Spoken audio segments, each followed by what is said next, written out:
Merci beaucoup donc pour m'avoir invité. Donc c'est la première fois que je viens au Liban et à Beyrouth en particulier. C'est un grand plaisir pour moi.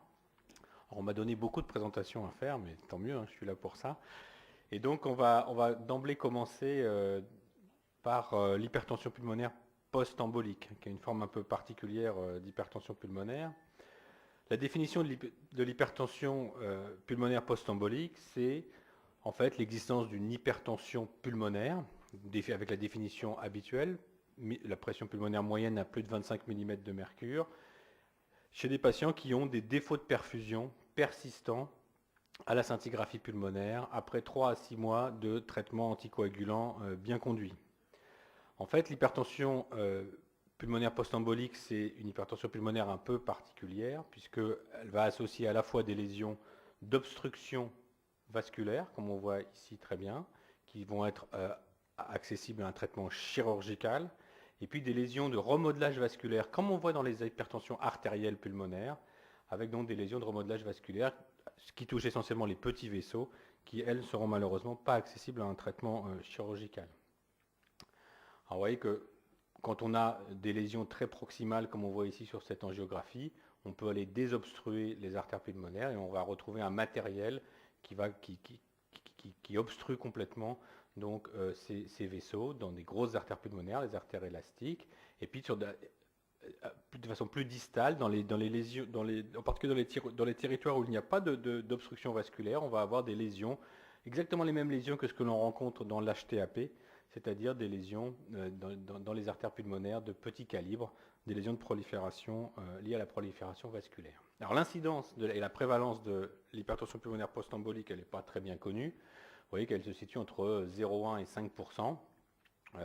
Ça, c'est le travail de Pengo, là, qui avait été publié dans New England il y a quelques années, qui montre que, vous voyez, après 2 ans après un épisode aigu d'embolie pulmonaire, on a jusqu'à 3,8% d'hypertension pulmonaire post-embolique. Mais la grosse critique de ce travail, c'est qu'il n'y avait pas d'évaluation de la fonction ventriculaire droite, et en particulier au moment de l'épisode aigu. Et on sait très bien qu'il y a un certain nombre d'épisodes aigus d'embolie pulmonaire qui sont déjà en fait des maladies thromboemboliques chroniques qui se compliquent d'embolie pulmonaire aiguë. Donc la prévalence est sans doute un petit peu inférieure à ça.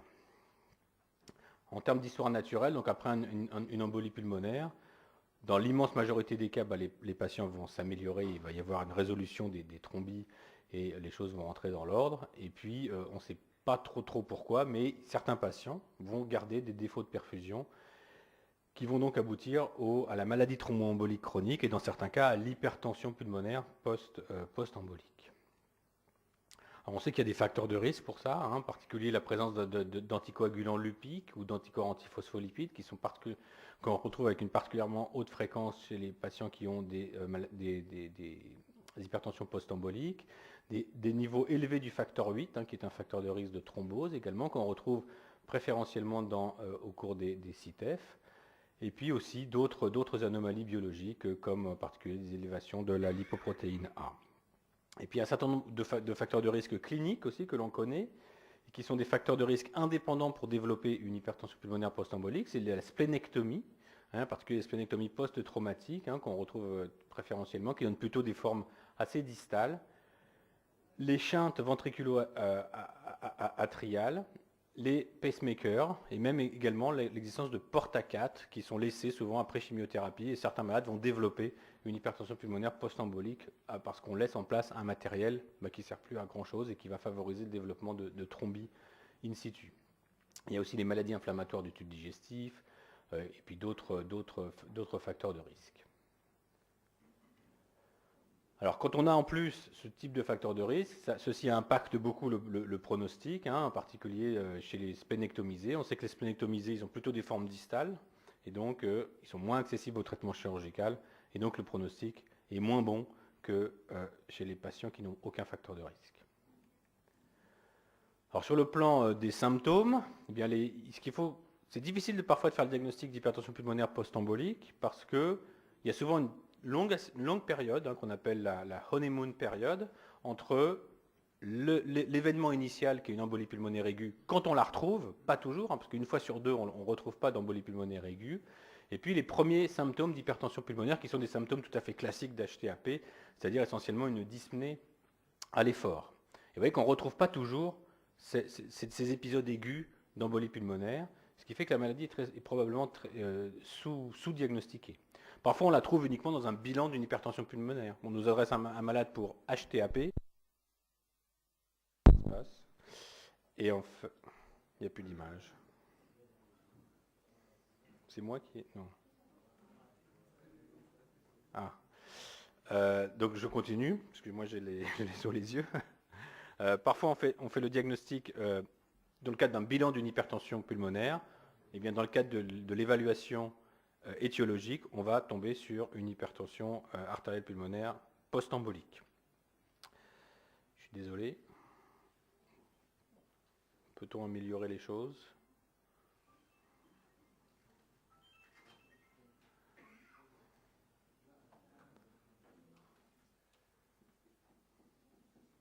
Bon, si je dépasse, ça ne sera pas de ma faute. Hein. Ça va. Ok. Bon, je vais continuer quand même, et puis on va voir ça. En termes de diagnostic, comment on fait le diagnostic d'hypertension pulmonaire post-embolique ? Il faut la détecter. Et le meilleur moyen de détecter une hypertension pulmonaire post-embolique, c'est la scintigraphie pulmonaire. Ce n'est pas l'angioscanner, ce n'est pas d'autres méthodes. C'est la scintigraphie pulmonaire. Et on va bien sûr coupler ça à l'échocardiographie pour faire le diagnostic d'hypertension pulmonaire. Après, on va confirmer le diagnostic par l'angiographie pulmonaire. Voilà.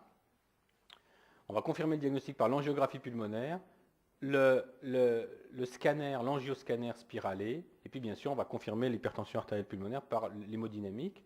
Et puis enfin, on va voir comment on décide de l'opérabilité de ces patients, puisque je vous rappelle que le traitement et le seul traitement efficace chez ces malades-là, c'est la chirurgie, c'est donc l'endartérectomie pulmonaire. Alors la scintigraphie, il faut avoir des défauts de perfusion, et puis l'hypertension pulmonaire, il faut avoir évidemment une hypertension pulmonaire à l'échographie, qu'un flux de régurgitation tricuspide à plus de 2,8. Alors la scintigraphie, voilà une scintigraphie pulmonaire tout à fait typique. On ne peut absolument pas distinguer là-dessus entre embolie pulmonaire aiguë et hypertension pulmonaire post-embolique. C'est impossible sur une scintigraphie de dater les défauts de perfusion. Donc, parfois, les scintigraphistes y répondent embolie pulmonaire récente, embolie pulmonaire semi-récente, embolie pulmonaire ancienne. On ne peut absolument pas dater sur une scintigraphie pulmonaire l'ancienneté donc des lésions. Donc la scintigraphie, c'est une sensibilité, une spécificité qui sont excellentes dans le diagnostic d'hypertension pulmonaire post-embolie, enfin dans le diagnostic de défaut de perfusion en tout cas, bien meilleur en tout cas que l'angioscanner, bien meilleur que l'angioscanner. Seulement, ça ne permet pas de voir où sont les lésions. On peut juste dire il y a des défauts de perfusion, segmentaires, sous-segmentaires, unilatéraux, bilatéraux. Quand on a des défauts de perfusion à la scintigraphie, on va compléter ça donc par un angioscanner et puis une angiographie pulmonaire. Et puis quand on a une hypertension pulmonaire suspectée à l'échographie, comme toujours, on va faire un cathétérisme cardiaque droit qui va nous confirmer l'existence d'une hypertension pulmonaire précapillaire. Donc à partir de là, soit il y a une hypertension pulmonaire, soit il n'y en a pas, soit il y a des éléments en faveur d'une maladie thromboembolique chronique, soit il n'y en a pas. Alors voici un exemple, donc une angiographie pulmonaire. Donc l'angiographie pulmonaire, c'est très utile, c'est vraiment la pierre angulaire, comme on dit, cornerstone, dans le management des patients avec hypertension pulmonaire post-embolique. Et c'est vraiment là-dessus un des principaux éléments qui va nous dire si on peut ou non opérer ces malades. On va voir ce qu'on appelle des putsching defects, on va avoir des obstructions complètes de certains vaisseaux, des webs, des espèces d'images qui barrent comme ça certains vaisseaux. Vous voyez là, il manque un certain nombre de vaisseaux pulmonaires ici qu'on voit très bien sur les clichés de profil. Les clichés de profil, c'est très très important pour arriver à bien voir ce qui se passe en particulier au niveau des lobes inférieurs. On va compléter ça par un angioscanner, et maintenant on a des angioscanners qui nous permettent de faire des reconstructions vasculaires, comme on voit très bien ici. Chez certains malades comme celui-ci par exemple, on peut quasiment se passer d'angiographie. On a des lésions tout à fait typiques qui prédominent sur les gros vaisseaux pulmonaires, et ça c'est typiquement un malade qui va être, où il va être possible en tout cas d'entreprendre une chirurgie. Le scanner, ça nous permet aussi de voir quelque chose qui est intéressant, c'est l'hypervascularisation bronchique chez ces malades. Beaucoup de ces malades ont une hypervascularisation bronchique importante, responsable en particulier d'hémoptysie dans certains cas. Donc très très souvent, ils ont beaucoup plus que dans d'autres formes d'hypertension artérielle pulmonaire, ils ont une hypervascularisation bronchique. Alors parfois on peut se tromper, en particulier dans les cardiopathies congénitales. Vous voyez cette image ici où on pourrait croire que c'est une très très belle forme d'hypertension artérielle pulmonaire post-embolique avec des lésions que l'on voit très bien sur le tronc de l'artère pulmonaire. Eh bien en fait non, ce n'est pas une hypertension pulmonaire post-embolique, ça c'est un syndrome d'Eisenmenger, c'est une cardiopathie congénitale vieillie, hein, qu'on voit très bien ici, qui était en fait ici une communication interauriculaire, et dû au ralentissement du flux dans les artères pulmonaires, on va aider la dilatation aussi très importante dans les artères pulmonaires, on va observer ce que l'on appelle des thrombus d'alluvionnement. Hein, donc c'est de dépôt de ces caillots sur les parois des artères pulmonaires, mais la scintigraphie est le plus souvent normale et donc il n'y a pas d'obstruction vasculaire. Il faut faire attention de ne pas envoyer ces malades-là à la chirurgie parce qu'on désobstrue, mais on ne désobstrue rien en fait. On peut aussi se tromper parfois quand on a ce genre de lésion où là il s'agissait d'un sarcome de l'artère pulmonaire. Hein. Donc sarcome de l'artère pulmonaire c'est souvent très impressionnant, c'est souvent des malades qui n'ont pas d'HTAP et on fait le diagnostic souvent par le PET scan qui nous permet donc de voir cette fixation au niveau de l'artère pulmonaire. Le pronostic est très mauvais. Alors nous on les fait opérer quand même comme les maladies thromboemboliques chroniques. Donc on arrive à la fin de cet algorithme. Après, il va falloir décider, quand on a fait le diagnostic d'hypertension pulmonaire post-embolique, savoir est-ce qu'il faut les opérer, est-ce qu'on peut les opérer plutôt, ou est-ce qu'on ne peut pas les opérer. Si on peut les opérer, le traitement, il va falloir l'opérer parce que c'est indispensable. Ou alors, il faudra considérer un traitement médical. Et ce qui va nous aider, c'est les résultats de l'imagerie, hein, de l'angiographie pulmonaire et du scanner, qui vont nous permettre de localiser les lésions, et en particulier les lésions proximales. Il faut qu'elles soient sur les gros vaisseaux, hein, parce que sur les artères pulmonaires principales, lobaires ou éventuellement segmentaires. Mais si ça commence plus loin que les segmentaires, ce n'est pas la peine. Il n'y a aucune chance que la chirurgie puisse marcher. Bien sûr, toutes ces malades-là doivent être évaluées dans des centres d'expertise avec des chirurgiens qui connaissent très bien ça. Nous, dans notre pays, il n'y en a qu'un, donc c'est simple. Hein, donc il y a un seul chirurgien qui fait ça pour toute la France. Hein, et même pour les États-Unis, il y a un centre pour tous les États-Unis. Enfin, un centre vraiment expert. Il y a un point qui est très important pour aussi décider de la chirurgie, outre la localisation des lésions, c'est la concordance entre le degré d'obstruction vasculaire et le retentissement hémodynamique. En fait, quand vous avez une embolie pulmonaire aiguë, vous avez plus l'obstruction, en gros jusqu'à 50% d'obstruction, il ne se passe rien en termes d'augmentation des résistances pulmonaires. Et puis à partir de 50% d'obstruction, on a une courbe là, qui est un peu hyperbolique. Et si on a, au cours de la maladie thromboembolique, d'une hypertension pulmonaire post-embolique, quelque chose qui ressemble à ce qu'on a dans l'embolie aiguë, c'est-à-dire, là vous avez le point vert ici qui est à peu près donc une obstruction importante et finalement des résistances peu élevées ou moyennement élevées, on est quasiment certain que dans ces cas-là, la chirurgie va pouvoir être efficace. On va pouvoir finalement faire régresser, en diminuant suffisamment le degré de l'obstruction vasculaire, on va pouvoir faire régresser l'hypertension pulmonaire. Quand vous avez des malades qui ont des niveaux de résistance qui sont sans commune mesure avec le niveau d'obstruction, il y a très très peu de chances que la chirurgie puisse être efficace. Donc il faut vraiment prendre en compte ça pour pouvoir décider ou non de la chirurgie. Je vais vous montrer deux exemples. Est-ce que je l'ai ? Oui. Alors pourquoi ça ? Parce que en plus, quand on a des résistances très très très élevées, eh bien, la mortalité opératoire est beaucoup plus importante. Vous voyez que pour des résistances très basses, il n'y a quasiment pas de mortalité. Pour des résistances, on va dire intermédiaires, on a une mortalité intermédiaire. Et puis la mortalité augmente régulièrement avec le degré de résistance. Donc, plus les résistances sont élevées, plus la mortalité est importante. Donc un petit exemple d'une malade, là, 24 ans, qui avait fait une embolie pulmonaire massive en 2003, qui 18 mois après est envoyée pour hypertension pulmonaire post-embolique. Vous voyez son hémodynamique, donc elle est assez sévère, hein, puisqu'elle a 32 de PAP moyenne, 1,7 d'index cardiaque, des résistances à 800 DIN. En fait, quand on regarde son angiographie, elle est très très très très obstruée, hein, il n'y a quasiment plus rien au niveau du lobe inférieur et de la lobaire moyenne, une obstruction majeure. Et puis donc quand on regarde l'obstruction, on met en concordance l'obstruction avec le niveau de résistance, vous voyez qu'on est finalement sur cette fameuse ligne hyperbolique, et donc on peut considérer que là, chez cette malade-là, il y a de très bonnes chances qu'on puisse l'opérer avec de très très bons résultats. Et cette malade, elle a été opérée, maintenant elle est guérie. Hein, c'est-à-dire qu'elle n'a plus d'obstruction vasculaire et elle n'a plus d'hypertension artérielle pulmonaire, plus du tout. A l'inverse, autre cas d'une malade, là, cette fois-ci qui avait une splénectomie, donc ça c'est toujours un petit peu suspect comme je vous le disais tout à l'heure, et qui est envoyé avec cette hémodynamique-là, 45 de pression moyenne, 1,4 d'index cardiaque, des résistances pulmonaires très élevées, 1600 DIN. Ici, quand on regarde son angiographie, c'est moins impressionnant que ce qu'on avait sur la précédente. Je ne vais pas trop rentrer dans les détails, mais vous voyez que l'obstruction, elle est plutôt distale. Il ne semble pas y avoir grand-chose sur les gros vaisseaux. L'obstruction, elle est plutôt distale. Et bien, cette malade-là, vous voyez, c'est ce que je vous disais tout à l'heure, quand on met en concordance le degré d'obstruction vasculaire avec les résistances, vous voyez qu'elle se trouve ici. Et là, chez cette malade-là, à la fois, on a une mauvaise forme anatomique et à la fois une mauvaise forme, on va dire, hémodynamique. Donc, ceci est très important. Et donc, à l'issue, pour les maladies proximales, il faut bien sûr considérer la chirurgie qui est dans l'artériectomie. Pour les autres, on va voir ce qu'on peut leur proposer.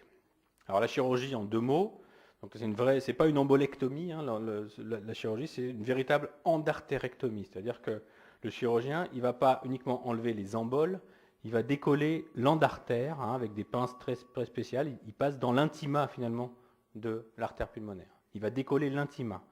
Et pour qu'il puisse décoller l'intima, il faut que cet intima soit épaissi, il faut qu'il y ait un épaississement important ici, et qu'il puisse passer ses instruments de manière à aller de proche en proche, retirer le matériel qui est à l'intérieur, et il va le retirer comme ça.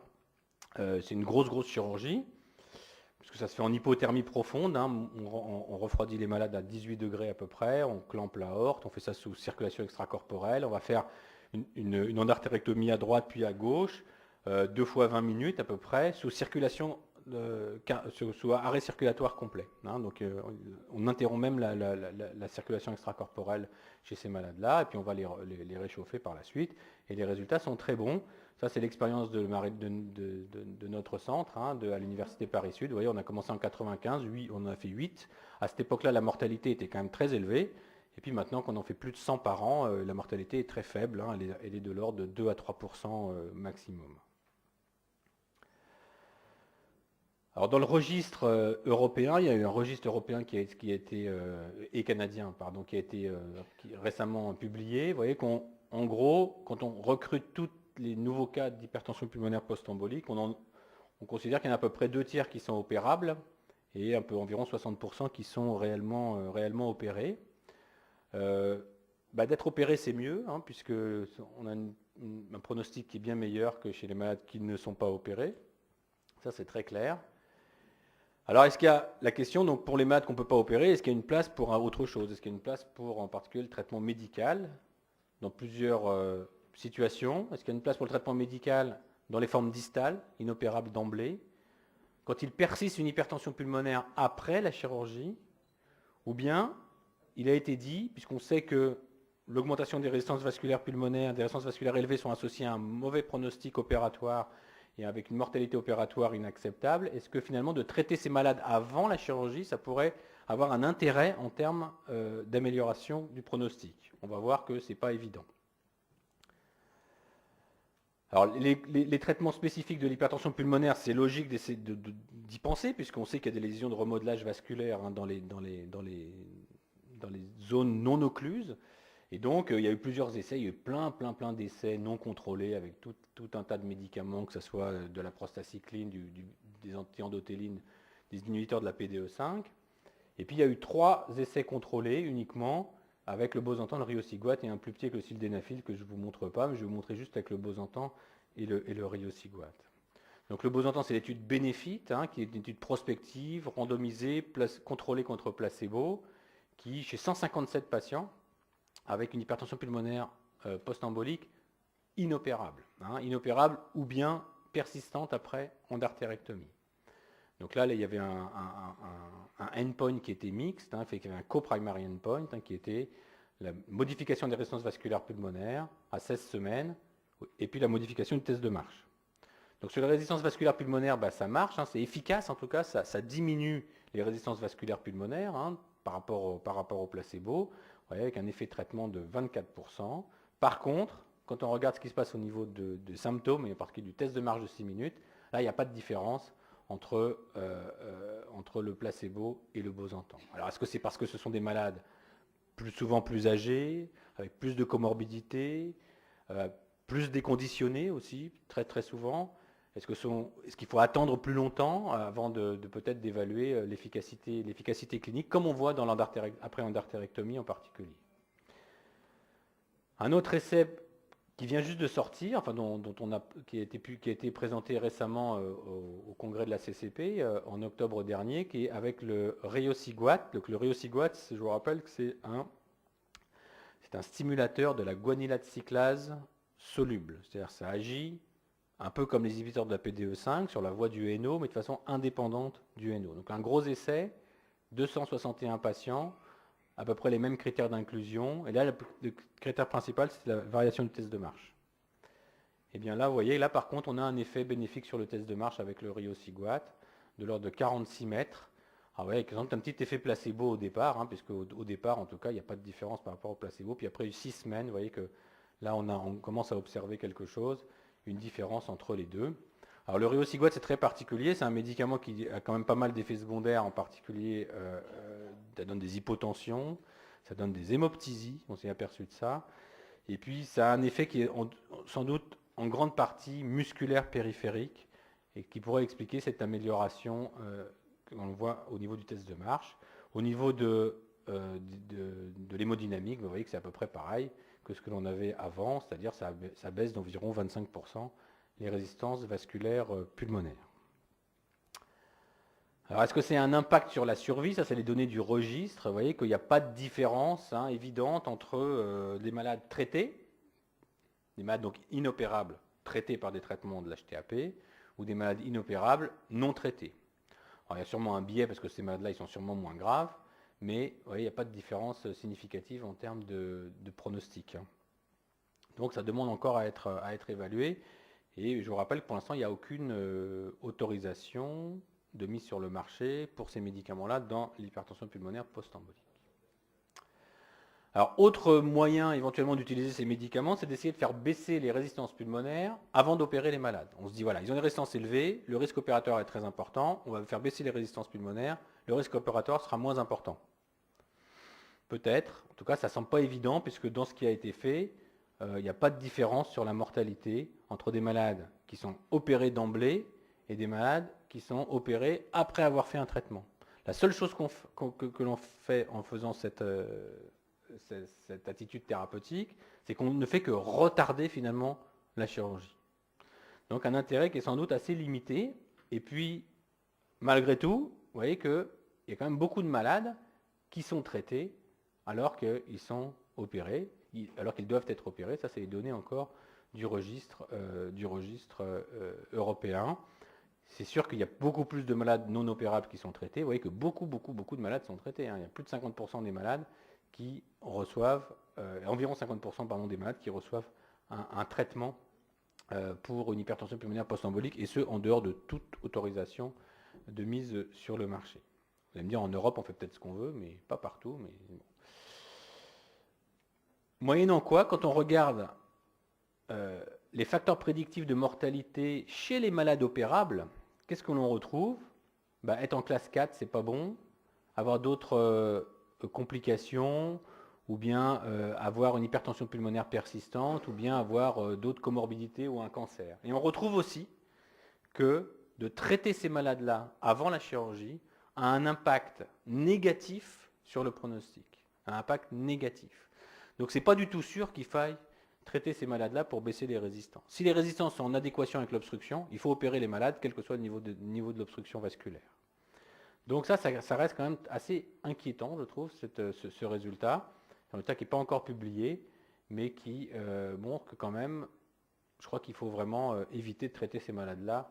À partir du moment où ils sont opérables, il faut les envoyer à la chirurgie le plus vite possible. Et en tout cas dans un centre d'expertise. Donc ça, c'est les recommandations du congrès mondial là, qui a eu lieu donc, à la fin du mois de février, donc sur la task force numéro 10, qui était consacrée à l'hypertension pulmonaire post-embolique. Voilà ce qui est recommandé. Il faut poursuivre le traitement anticoagulant toute la vie, ça c'est clair, que le malade soit opérable ou pas opérable. Il faut, dans tous les cas, considérer l'opérabilité de ces malades dans un centre expert. Dans tous les cas, ça va être la première mesure que l'on doit prendre. Et chez les malades opérables, il faut les opérer. Voilà. Et chez les malades non opérables, il est recommandé donc de prendre contact éventuellement avec un autre centre expert pour juger éventuellement de l'opérabilité, sinon de considérer un traitement médical spécifique qui pourrait être donc un traitement de l'hypertension pulmonaire. Et puis en dernier recours, bien sûr, la transplantation pulmonaire. Et chez les malades chez qui il persiste une hypertension pulmonaire après endartérectomie, on va avoir exactement le même circuit. Donc voilà ce qui est recommandé par le Congrès mondial. Je voudrais conclure donc pour vous dire, j'ai 2 diapositives de conclusion et je suis dans les temps, que bien sûr, l'évaluation de ces malades-là, ça nécessite donc des équipes qui sont pluridisciplinaires, en tout cas dans des centres d'expertise qui ont l'habitude de voir ces malades, de voir l'imagerie et de prendre des décisions en termes d'opérabilité. Et toute l'imagerie doit être considérée, hein, à la fois l'angiographie, le scanner, etc. Ces malades-là, bien sûr, il y a beaucoup d'autres choses qui rentrent en ligne de compte, en tout cas pour considérer l'opérabilité, mais bien sûr, surtout l'expertise du chirurgien, la localisation des lésions et puis l'extension de la maladie. Enfin, juste pour vous rappeler et réinsister pour dire que c'est vraiment l'endartérectomie qui reste le traitement de choix de chez ces malades-là, qu'il n'y a pas de traitement médical approuvé pour l'hypertension pulmonaire post-embolique, que le traitement médical ne doit être envisagé qu'après avoir discuté de la possibilité ou non d'un traitement chirurgical, et puis ne doivent pas être considérés, en tout cas avant l'endartérectomie, à partir du moment où les malades sont opérables. Voilà ce que je voulais vous dire et je vous en remercie.